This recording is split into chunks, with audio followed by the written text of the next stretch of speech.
Today I Wrote Nothing by Daniil Kharms. Kharms isn't actually his real name. He's a lot more Slavic than that.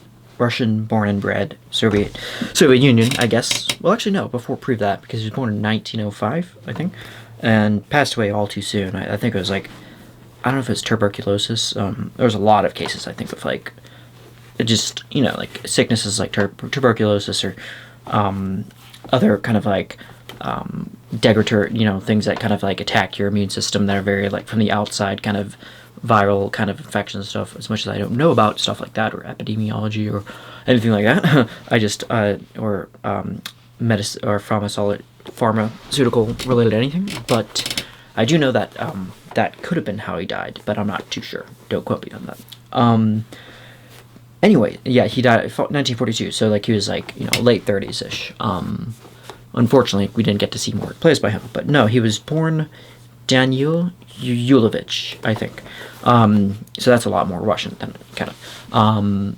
But yeah, he wrote a lot of plays, a lot of different. He jumped around a lot. A lot of them he was famous for kind of the theater of the absurd, which also shares a name and kind of a lot in common with let's say Albert Camus or Samuel Beckett. Like a lot of these things, like kind of like there's a lot of stuff in here that kind of reminded me a little of Beckett.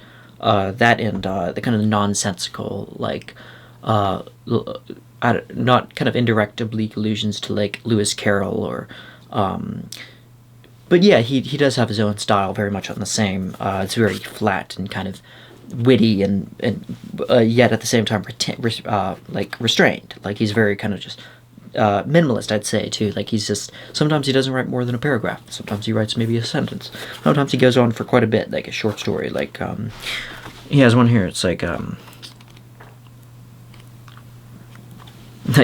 this one's a little bit more silly, but and a little. It's called Day or Amphibrock. I'm guessing that's maybe Russian for day. And a little fish flashes in the river's cool wave, and the little house stands far away, and the barking dog at a herd of cows, as Petrov rides a barrow straight down the hill, and a little flag flutters on top of the house, and a nourishing grain grows ripe in the field, and the dust shines like a silver on every leaf.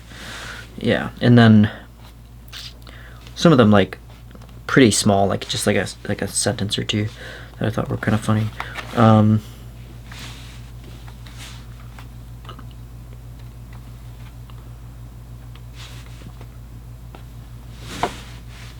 All right, here's one short. There's a rumor that soon all the broads will have their rears cut off and sent strolling down Volodorska Street or Volodorskaya Street.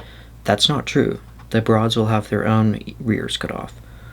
Will not have their rears cut off. So it's kind of like, this is another one where he kind of doubles back on like what he says, like he, in a kind of like a unique, bizarre way, like there's a man that's like redheaded or something, like, but like he actually didn't have red hair, or like, he actually didn't have any features at all. I think it's best not to talk about him or something to that effect. Yeah, very, which kind of seems like almost. Like not shooting fish at a barrel, but like kind of like today we might think of it as a little bit kind of far-fetched and like not sure exactly what he's getting at, but you have to understand like where he came from, like expression, I guess, like he said, like absurdity was the only way of expression. And you have to understand too, like though he didn't live to see World War II, with its outcome that it had, but he did live to see the war, like the world, right, shook by war, definitely the First World War, and he did live under the Soviet regime at the time, like it was burgeoning slowly into this deathly kind of tyrannical, Stalinistic kind of thing. But yeah, there was that kind of expression of immediacy and like pointing out the absurdity of life, and like that's a kind of like a lot more of that too in the theater of the absurd post World War II. Is like existentialists kind of got together, whether it's Sartre or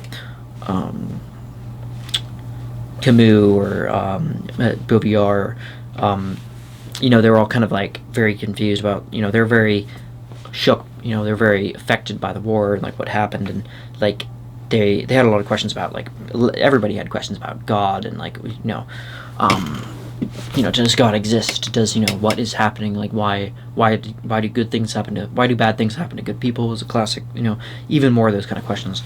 Even though that's kind of like, transcendent, those are kind of applicable to all timelines, but epochs throughout history. But yeah, with this, it's even more so. I think after the war, or any war, kind of like, people have been more pressed, hard pressed, looking for answers, and these are kind of accentuate, or people like Carnes were kind of taking that and kind of like putting logic on its head, kind of, questioning, kind of like with a tongue firmly in cheek, really questioning.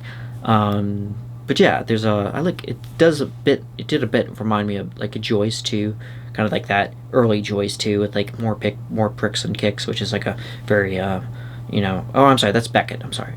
Beckett and Joyce. They're both Irish too, so they have that kind of dry Irish kind of thing. But yeah, Carnes was, he had his family.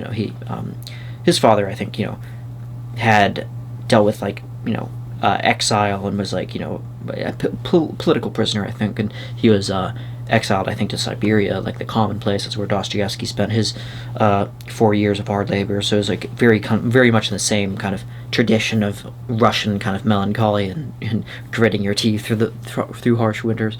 That's only my kind of my addled kind of, from the outside looking in, view of Russia, just because I've never been there, but I totally would love to go there when things simmer down a little bit. But that's what a lot of what Carnes is coming from. He has that, but he's also firmly his own. Like, that's why he changed his name too. Is from Carnes was, I think, like slightly Slavic version of Holmes, I believe. So because he was very much a fan of Arthur Conan Doyle and Sherlock Holmes. You have the classic kind of like detective kind of noir, and yeah, he was he went to, I think he moved to Germany too, so I think there's like, that's why you find like a fair bit of like kind of Germanic lingo and kind of phrases throughout there. But yeah, it's pretty interesting, I'd say. It might take at least another read for me till I kind of cement what he's doing, or maybe more of his stuff in the future. But for now, I do like what I like what I've read so far. So yeah, let me know what you think about Daniil Kharms.